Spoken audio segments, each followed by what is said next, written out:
Bienvenidos al segmento de opinión. El artículo 146 del proyecto de Código Integral Penal, que no fue vetado por el Ejecutivo, genera cierta polémica. Está la amenaza de la renuncia de un grupo de médicos frente a la versión final del texto que, según el gobierno, acogió el 80 y 85% de las observaciones que ellos hicieron hasta lograr consensos. El tema lo analizamos hoy. Nos acompaña Karina Banks, ministra de Salud. 7:07 en la mañana, y antes de iniciar con el diálogo, nos confirman en este momento que la red Habla Ecuador, con 296 radios a nivel nacional y 11 emisoras en España, se unen a esta entrevista. Gracias por retransmitirnos. Iniciamos. Señora ministra, un buen día. Qué bueno que haya aceptado esta invitación para preguntarle. ¿Ha generado el artículo 146, específicamente el tercer inciso, diría cierta confusión, donde se habla sobre la mala práctica profesional? Empecemos primero aclarando los términos. Bueno, muchísimas gracias por la invitación.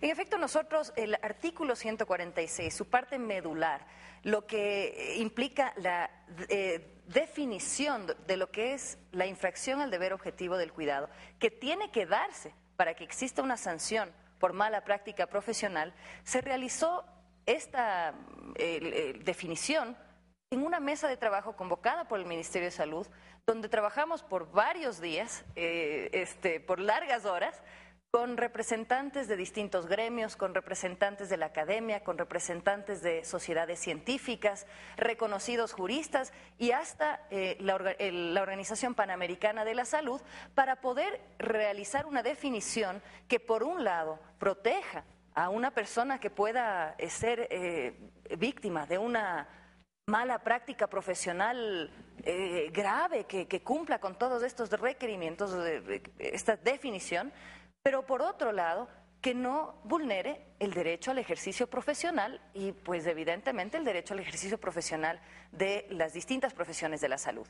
Entonces, el artículo 146 indica que para que haya mala práctica profesional debe haber la infracción al deber objetivo del cuidado. ¿Qué quiere decir eso? Y eso era lo que queríamos nosotros definir, porque cualquier persona le dicen eso y no necesariamente lo entiende. El deber objetivo del cuidado es ese deber que tenemos todos, no solamente los profesionales, tenemos todos, de cuidar de los demás, de velar por la seguridad de los demás. Por ejemplo, yo manejando mi carro, yo como ciudadana, manejando mi auto, tengo que ir por debajo del límite de velocidad. Tengo que parar cuando hay un pare, tengo que parar cuando hay una luz roja. Entonces, si es que yo me paso la luz roja, yo estoy infringiendo el deber objetivo del cuidado, porque estoy poniendo en riesgo a las personas, a otras personas. Pero para la práctica profesional es un poco más complejo, y sobre todo para la práctica profesional médica, para temas de salud. Por ese motivo, nosotros hicimos una especificación e indicamos en el artículo 146 que tienen que darse 4 condiciones al mismo tiempo para que pueda determinarse que hubo esta infracción al deber objetivo del cuidado. Entonces, la primera es que el resultado por sí solo no constituye una infracción. Es decir, si es que alguien fallece luego de una enfermedad terminal, una situación compleja, ese fallecimiento no implica necesariamente que hubo una infracción al deber objetivo. El segundo requerimiento, que haya una inobservancia de leyes, reglamentos, ordenanzas, manuales, reglas técnicas o lex artis de la profesión. Entonces tiene que haber esta inobservancia. La tercera condición, el resultado dañoso, ¿no es cierto?, debe provenir directamente de la infracción al deber objetivo del cuidado y no de otras circunstancias independientes o conexas. Por ejemplo, si es que está realizando un médico una cirugía y se va la luz y fallece la persona por ese motivo, no podríamos hacerle responsable al médico si es que hubo una circunstancia independiente que tuvo que ver con ese resultado. O por ejemplo, lo que han pedido por los medios algunas personas, algunos médicos dicen, bueno, pero ¿qué pasa si es que yo no tengo el instrumental o si es que no existe el insumo en el hospital donde yo estoy trabajando? Evidentemente, si es que no tiene el instrumental con el que pueda realizar su profesión de forma debida, evidentemente tampoco se le puede acusar al profesional. Habrían otras responsabilidades, ¿no es cierto? Que porque el gerente no tuvo los insumos o el administrador del hospital. Serían otros los responsables, además. Pero, exacto, no sería el profesional. Y la cuarta condición, que nuevamente las 4 tienen que darse al mismo tiempo, dice que cada caso se analizará en cada caso la diligencia, el grado de formación profesional, las condiciones objetivas también eso tiene que ver, ¿no? Las condiciones objetivas. Es muy distinto estar en un quirófano, intervenir una persona y el protocolo dice todo con instrumental que esté esterilizado.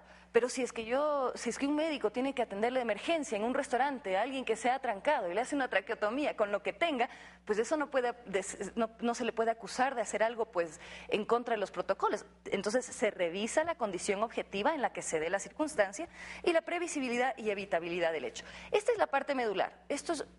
En esta parte nosotros llegamos a acuerdos con el equipo que conformó esta mesa de trabajo. Lo que quiere decir, señora ministra, entonces, que estas tres palabras que están en el inciso tercero que causaban cierto ruido y que tiene que ver con innecesarias, peligrosas e ilegítimas, fueron acordadas previamente en las reuniones. A ver, le explico. La parte que fue consensuada es qué tiene que darse para que haya infracción al deber objetivo del cuidado. Las 4 condiciones que usted nos dice. Exactamente. Y al darse una muerte por una infracción al deber objetivo del cuidado, hay una pena de 1 a 3 años. Eso dice el primer inciso del artículo.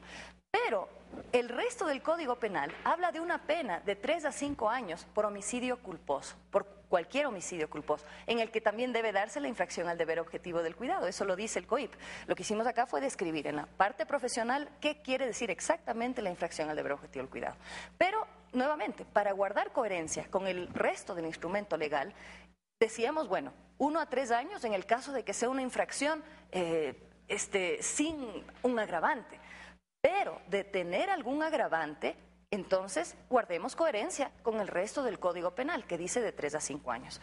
Hubieron algunas personas que dijeron, hagámoslo de 1 a 5 años, pero nosotros decíamos, ¿cómo un juez va a determinar si es que es 1 o si es que es 5 años? Explicitemos que tiene que haber un agravante. Entonces se desarrolla el inciso tercero que dice, será sancionada con pena privativa de 3 a 5 años si la muerte, esto se refiere a la muerte de la que hablamos en el primer inciso, esta es una muerte, solo aquella muerte que se ocasiona al infringir el deber objetivo del cuidado. Entonces, si la muerte se produce por acciones innecesarias, peligrosas e ilegítimas. Ahora, ¿cuál ha sido la mala interpretación? Y yo diría que muy consciente de algunas personas, de unas pocas personas que sinceramente lo que buscan es el caos, ¿no es cierto? Buscan que los médicos, que puede que tengan un temor con fundamento, que necesitan leer bien el artículo para conocer que no está expuesto su derecho al ejercicio profesional, pero hay quienes manipulan el contenido del artículo y pretenden manipular a los profesionales de la salud. Entonces, por un lado, dicen, no, el tercer inciso se puede entender por fuera del resto del artículo, entonces no tiene que darse la infracción al deber objetivo del cuidado. Y no es así, porque primero, es parte integral de un artículo. Segundo, en el tercer inciso se refiere a una muerte. ¿A cuál muerte? Se refiere a la muerte que está en el primer inciso, a aquella que ha sido causada por la infracción al deber objetivo del cuidado, y entonces tienen que comprobarse que se den las 4 condiciones que están en el artículo. Y la tercera cosa, y esta yo diría que es la más grave, mentiras, literalmente mentiras que se han publicado en estos últimos días. Ayer en el diario La Hora se ha replicado eso hasta por la propia Federación Nacional Médica, hasta por representantes de distintos hospitales que dicen que el tercer inciso dice que la pena privativa de 3 a 5 años se dará si es que la muerte se produce por acciones innecesarias, peligrosas o ilegítimas, lo cual no dice el artículo. Y yo entiendo, si es que dijera eso el artículo, entonces claro, uno dice, bueno, toda cirugía es peligrosa y por ende todos podemos ser sancionados al realizar una cirugía, pero no dice innecesario, peligroso o ilegítimo. Dice innecesario, peligroso e ilegítimo. Lo que quiere decir que se tiene que configurar estas 3 circunstancias para, de alguna manera, determinar si es que hubo o no algún tipo de infracción. Y en ese momento recién determinar e investigar. A ver, la investigación que se da primero por peritos expertos, ¿no es cierto? Y eso también está en el código. Y eso también fue pedido. Claro, eso fue un pedido y fue un pedido que tiene todo la razón, pero evidentemente nadie más que si es que hay una infracción o se le denuncia a un médico cardiólogo en que una cirugía de corazón abierto hubo una mala práctica, tiene que ser pues un médico cardiólogo o un grupo de cardiólogos, de expertos que determinen en primer lugar ¿existe la infracción al deber objetivo del cuidado? ¿Se cumplen las 4 condiciones? Y en segundo lugar, ¿existe algún agravante que sea, o sea, alguna acción que sea innecesaria, peligrosa e ilegítima? Entonces, solo ahí podría caer en una pena de 3 a 5 años. Pero lo que realmente es indignante es que se cambie lo que dice el artículo para sustentar y para tratar de meter temor a los profesionales de la salud. Porque ahí sí que están, por medio de la mentira, jugando con la salud del pueblo ecuatoriano y con el bienestar y la tranquilidad de los profesionales de la salud. Porque los profesionales de la salud, en su gran mayoría, tienen un absoluto compromiso con la salud del pueblo. Ahora, realmente te dice mucho cuando el argumento que tienen estas pocas personas se basa en una mentira. Te dice que el interés de ellos no es velar por la seguridad de los médicos, ni por la seguridad y la salud de la población. Su interés es otro. Entonces te preguntas cuáles son los intereses. Y cuando, ¿interés político quizá de hacer daño, en este caso al gobierno? Yo considero que sí, pues porque realmente no hay otra explicación. No hay otra explicación, porque se jactan de defender a los médicos. ¿Y por qué les mienten? Se jactan de defender la salud del pueblo. ¿Por qué entonces no pueden usar un argumento en el que uno pueda debatir? Pero yo no podría, por ejemplo, debatir con una persona que directamente miente. O sea, ¿cómo tú rebates eso? Simplemente no puedes sentarte a dialogar, pues es una persona que está dispuesta a cualquier cosa por su objetivo. Y ese objetivo no es la seguridad de los médicos ni de la población. Para entenderlo bien, entonces no se van a la cárcel los médicos por la muerte de un paciente así porque sí. Imposible, porque nuevamente, ese es el resultado, ¿no es cierto? Entonces, si es que solo se da el resultado, eso no quiere decir que haya infracción al deber objetivo del cuidado. Eso es algo que suena lógico. Pero nosotros decidimos ponerlo para que no haya por dónde perderse, para que un juez que esté juzgando un caso de denuncia de mala práctica profesional tenga clarito qué quiere decir la infracción al deber objetivo del cuidado, que tengamos muy claro, muy parametrizado, muy detallado qué quiere decir la infracción al deber objetivo del cuidado, porque evidentemente yo no soy, por ejemplo, yo no soy doctora, yo no soy médica. Entonces, ¿yo cómo podría juzgar si es que algo constituye en una cirugía de corazón abierto, claro, si constituye o no una infracción al deber objetivo del cuidado, si es que hubo una negligencia, si es que hubo una mala práctica profesional? No lo podría hacer. Tiene que haber un peritaje de expertos relacionados con el tema que se está tratando. Entonces, médicos, especialistas, etcétera, ¿no? Ministra, ahora hablemos de cuál es el panorama actual. Desde la semana pasada, a fines de la semana pasada, se hablaba de varios médicos que habían presentado sus renuncias voluntarias y demás.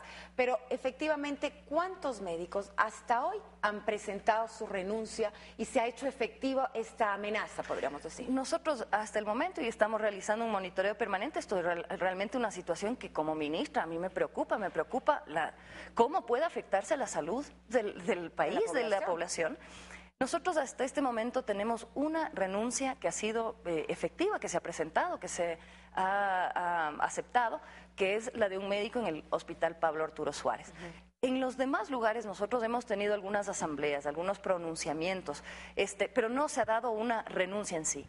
Ahora, nosotros esperamos que con esclarecer, digamos, lo que dice el artículo, logremos que aquellas personas que de buena fe tienen un temor acerca de si esto pone en riesgo su práctica profesional, puedan leer el artículo, entenderlo bien y ahí tomar una decisión, pero no simplemente porque alguien les dice que dice algo que, como ya lo constatamos, ni siquiera es verdad. O sea, cambian lo que dice el artículo. Ahora, hay un elemento importante. El Código Penal actual dice que el homicidio inintencional, dice, es reo de homicidio inintencional el que ha causado el mal por falta de previsión o de precaución. ¿Qué términos más amplios?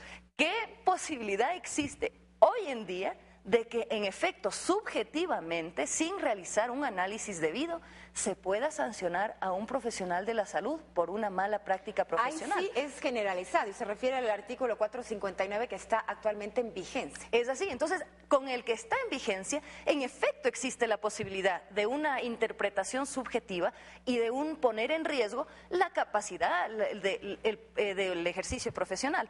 Lo que hacemos en el artículo 146 del Código Integral Penal propuesto, el nuevo código, es justamente esclarecer. Delimitar la quiere decir. En otras palabras. Exactamente, o sea, resguardar que no pueda haber en ningún caso la interpretación errónea de las acciones que se hayan tomado y que puedan entenderse ellas como una mala práctica profesional si es que no lo son.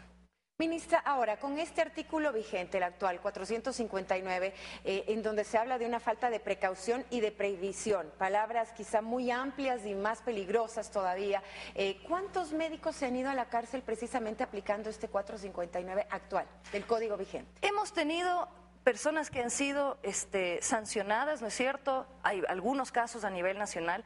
Hemos tenido también situaciones en que esta misma subjetividad ha permitido no sancionar. En casos en que la propia Corte Internacional Interamericana de Derechos Humanos ha dicho, señores, Estado ecuatoriano, ustedes tienen que tener un artículo en el Código Penal, o tienen que normar la mala práctica profesional de tal forma que no se vulneren los derechos de una persona que pueda haber sido víctima de una mala práctica profesional y, por otro lado, evidentemente, que se proteja el derecho al ejercicio profesional. Pero ahí podemos ver cómo está escrito en la actualidad, es tan subjetivo que hay casos de mala práctica profesional que tendrían que haber sido sancionados y no lo fueron, y hay casos, en cambio, posiblemente de personas que han realizado acciones que no se ajustan a una mala práctica profesional y que han tenido que ser sancionadas. Entonces, al nosotros esclarecer esto, lo que estamos haciendo es en efecto resguardar la seguridad de la ciudadanía, por un lado, evidentemente,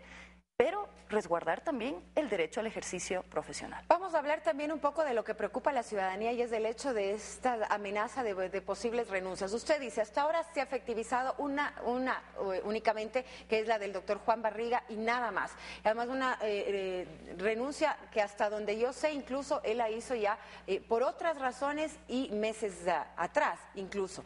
Pero, ¿qué va a pasar con el sector de la salud? ¿La atención está garantizada en el país? Bueno, nosotros en este momento estamos realizando en estas próximas semanas talleres de socialización del artículo. Nos parece que mucho de esto tiene que ver con un temor infundado. Con desinformación, quizá.